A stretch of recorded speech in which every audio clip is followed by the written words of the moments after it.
दिल्ली में सरकार बनाने को लेकर आम आदमी पार्टी और कांग्रेस के बीच सवाल जवाब का सिलसिला जारी है। लेफ्टिनेंट गवर्नर से मिलने के बाद केजरीवाल ने शर्त रखी तो उधर कांग्रेस ने उसका जवाब दिया। आपके सवाल, कांग्रेस के जवाब। एक डाल डाल, दूसरा पात पात। केजरीवाल की अपनी शर्त है, कांग्रेस के पास अपना सवाल है। सवाल दिल्ली की सरकार का है। दिल्ली में दूसरे की पार्टी बनी केजरीवाल को कांग्रेस ने बिना शर्त समर्थन दे दिया है, लेकिन उन्हें इस समर्थन के पीछे कोई चाल नजर आ रही है। उपराज्यपाल से मुलाकात के बाद केजरीवाल ने बीजेपी और कांग्रेस की मंशा पर सवाल उठा दिए। उन्होंने बाकायदा चिट्ठी लिखी और सामने रख दी 18 शर्त।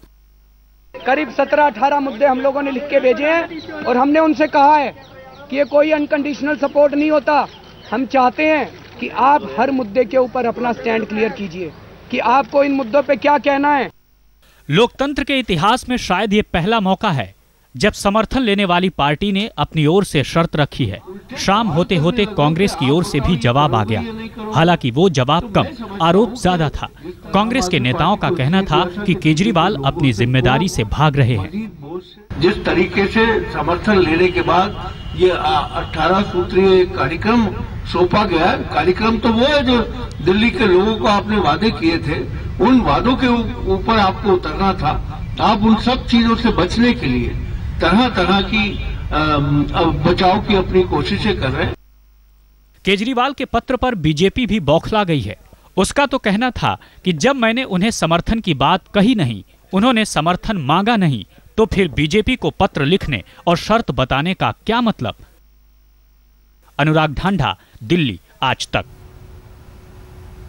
सरकार को लेकर कांग्रेस और आम आदमी पार्टी के बीच खींचतान जारी है। केजरीवाल ने सवाल किए तो उनका जवाब देने के लिए कांग्रेस ने दिल्ली के अपने 2 नेताओं को सामने कर दिया।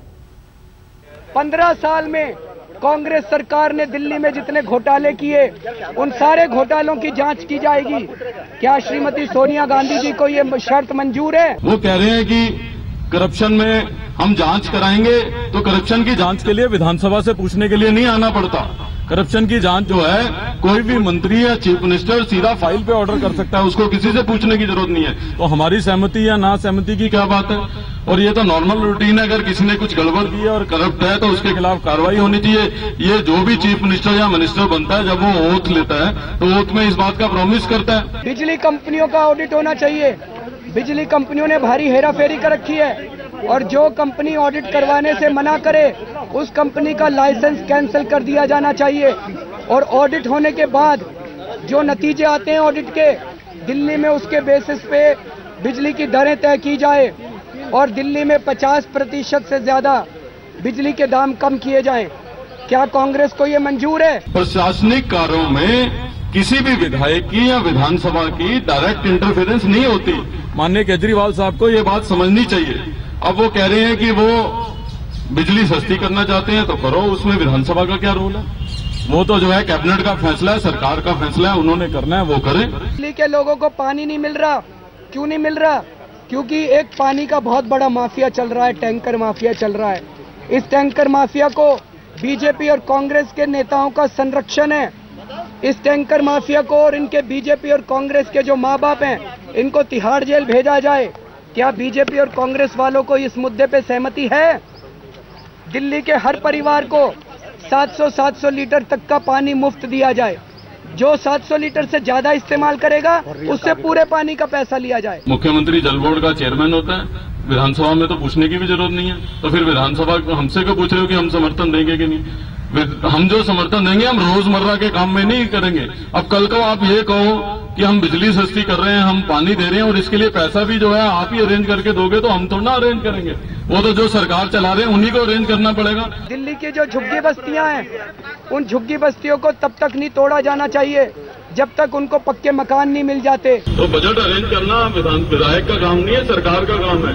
आप जब सरकार चला रहे हो, ऐसे तो कोई भी सरकार जो होगी वो ये कहेगी मैं तो जो है सबको सोने का मकान बना के देना चाहता हूँ। तो सोने के मकान के लिए पैसे तो होने चाहिए ना सरकार के पास, वो तो सरकार ही अरेंज करेगी ना, वो विधायक थोड़ा ना अरेंज करके देंगे। इसलिए हम कह रहे हैं कि ये एग्जीक्यूटिव डिसीजन। जन लोकपाल बिल के लिए अन्ना हजारे ने 13 दिन का अनशन किया था। सारी पार्टियों ने संसद में बैठ के कहा था अन्ना जी आप अपना अनशन खत्म कर दो, आपकी तीनों शर्तें मंजूर हैं। प्रधानमंत्री जी ने चिट्ठी लिखी थी अन्ना जी को, क्या हुआ उस चिट्ठी का, क्या हुआ उस प्रस्ताव का? सारी पार्टियों ने धोखा दिया।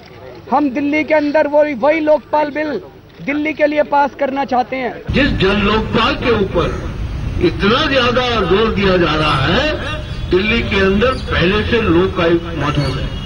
लोक आयुक्त अपना काम कर रहा है। जो भी शिकायतें आई हैं लोक आयुक्त के पास, उसकी पूरी जांच की गई है और जन लोकपाल जो है वो पार्लियामेंट मंडे या ट्यूसडे जब भी होगी वो विचाराधीन है और मुझे लगता है कि वो बिल जो है पास कर दिया जाए। कांग्रेस वाले कह रहे हैं अनकंडीशनल सपोर्ट, लेकिन हम कंडीशन लगा रहे हैं। वो अनकंडीशनल सपोर्ट देना चाहते होंगे, हम ये कंडीशन लगा रहे हैं कि आप ये बताइए कि आपको हर मुद्दे पे क्या कहना है। ये सब प्रशासनिक डिसीजंस हैं। इन प्रशासनिक डिसीजंस को जो है आप कॉम्पिटेंट है एज अ चीफ मिनिस्टर और कैबिनेट आपके डिसीजन लेने के लिए। विधानसभा का इन सब चीजों से कोई मतलब नहीं है और ना इन सब चीजों से कोई आपसे समर्थन वापस लेने वाला है। तो इसलिए जो है आप कृपया गुमराह मत करिए लोगों को और आप सरकार बनाइए और अपनी जिम्मेवारी का निर्वाह करिए।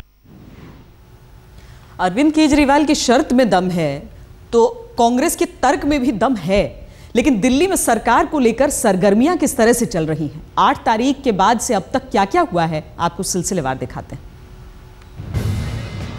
राजनिवास का गेट खुला और केजरीवाल बाहर आए। हजारों निगाहें उड़ गईं केजरीवाल की तरफ, इस उम्मीद में कि दिल्ली को दोबारा चुनाव में झोंकने से बचाने की कोई खबर होगी। लेकिन केजरीवाल तो अपने पीछे कई दरवाजे बंद करके आए थे। हम राजनीति में मुख्यमंत्री बनने के लिए नहीं आए, हम राजनीति में कोई विधायक बनने के लिए नहीं आए। हम आम आदमी है जी, हम त्रस्त आदमी हैं, महंगाई और भ्रष्टाचार से दुखी लोग हैं।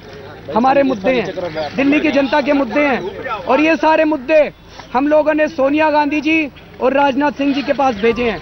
2 दिन पहले जब बीजेपी ने सरकार बनाने से इनकार कर दिया था, उसी वक्त से सबकी निगाहें दिल्ली के उपराज्यपाल नजीब जंग और केजरीवाल पर टिक गई थी। तारीख 12 दिसंबर 2013, वक्त दोपहर 2 बजे। उपराज्यपाल के न्योता भेजने पर आम आदमी पार्टी ने नेताओं की शुक्रवार को बैठक बुलाई ताकि सरकार बनाने पर विचार विमर्श हो सके। इसके बाद शुक्रवार को दिन भर केजरीवाल के घर पर आम आदमी पार्टी के नेताओं का मंथन चला। तारीख 13 दिसंबर 2013, वक्त दोपहर 12 बजे।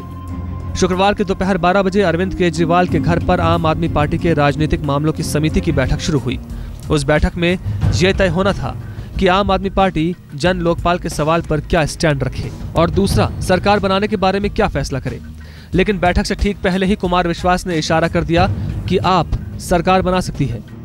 हमारा एक स्टैंड क्लियर है, हम भारतीय जनता पार्टी और कांग्रेस के साथ समर्थन देने और लेने की प्रक्रिया के विपरीत हैं। हम क्या कह रहे हैं, इसके अलावा जितने भी जो भी प्रकार के विकल्प हम जो कर सकते हैं बनाएंगे, नहीं बनाएंगे, कैसी बनाएंगे, इस पर आज सारे दिन भर इसी बात पर चर्चा। तारीख 13 दिसंबर 2013, वक्त रात 8:15 बजे। आम आदमी पार्टी से सरकार बनाने को कह रही कांग्रेस ने एक कदम आगे की पहल की। कांग्रेस ने आम आदमी पार्टी को बिना शर्त समर्थन की चिट्ठी उपराज्यपाल के पास भेज दी। आम आदमी पार्टी सरकार बनाने के लिए तैयार होती है तो कांग्रेस भी उनको, जो हमारे 8 MLA हैं, बाहर से उस सरकार को समर्थन देंगे। ये पत्र हम लोगों ने दिल्ली के महामहिम उपराज्यपाल जी को लिखा है। तारीख 13 दिसंबर 2013, वक्त रात 8:45 बजे। कांग्रेस के बिना शर्त समर्थन की चिट्ठी मिलते ही आम आदमी पार्टी के सुर भी बदल गए। आम आदमी पार्टी कहने लगी कि उपराज्यपाल से मुलाकात के बाद ही हर फैसले पर विचार किया जाएगा। इसके बाद देर रात तक आपके नेताओं की बैठक जारी रही। तारीख 14 दिसंबर 2013, वक्त सुबह 9 बजे। उपराज्यपाल से मिलने जाने से पहले केजरीवाल ने आम आदमी पार्टी के सभी बड़े नेताओं से मुलाकात की। इस बैठक में तय हुआ कि उपराज्यपाल से वक्त मांगा जाए और दूसरी पार्टियों को सवालों का लंबा चौड़ा खत भेजा जाए। तारीख 14 दिसंबर 2013, वक्त सुबह 9:45 बजे। पार्टी नेताओं के साथ बैठक करने और हर मसले पर बातचीत करने के बाद केजरीवाल उपराज्यपाल से मिलने के लिए निकले थे। साथ थे मनीष सिसोदिया और संजय सिंह। तारीख 14 दिसंबर 2013, वक्त सुबह 10:15 बजे। टीम केजरीवाल पहुंची राजनिवास। आधा घंटा केजरीवाल और उनके नेताओं की उपराज्यपाल से बात हुई। लोग उम्मीद कर रहे थे कि दिल्ली में सरकार बन जाएगी। लेकिन कांग्रेस और बीजेपी से पूछे गए आम आदमी पार्टी के 18 सवाल सत्ता की कुर्सी पर भारी पड़ गए। आज तक ब्यूरो। लोकपाल को लेकर राहुल गांधी का कहना है कि मौजूदा दौर में देश के लिए लोकपाल बेहद जरूरी कि ये नेशनल इंपॉर्टेंस का बिल है और कंसेंसस है। ये नहीं है कि डिसएग्रीमेंट है, कंसेंसस है, ब्रॉड कंसेंसस है। तो सब पार्टियों को मिलकर ये काम अब पूरा करना चाहिए। हम यहाँ तैयार हैं, कांग्रेस पार्टी इसका पूरा सपोर्ट करेगी। बाकी पार्टियों से मैं विनती करता हूँ, रिक्वेस्ट करता हूँ कि ये नेशनल इंपॉर्टेंस की चीज़ है तो वो सपोर्ट करें। और अन्ना को जो मुद्दे परेशान कर रहे थे वो संशोधन भी प्रस्तावित किए गए हैं। अन्ना हजारे ने भी संतोष जताया है लोकपाल बिल पर। बिल में जो रखा है, इसीलिए मैं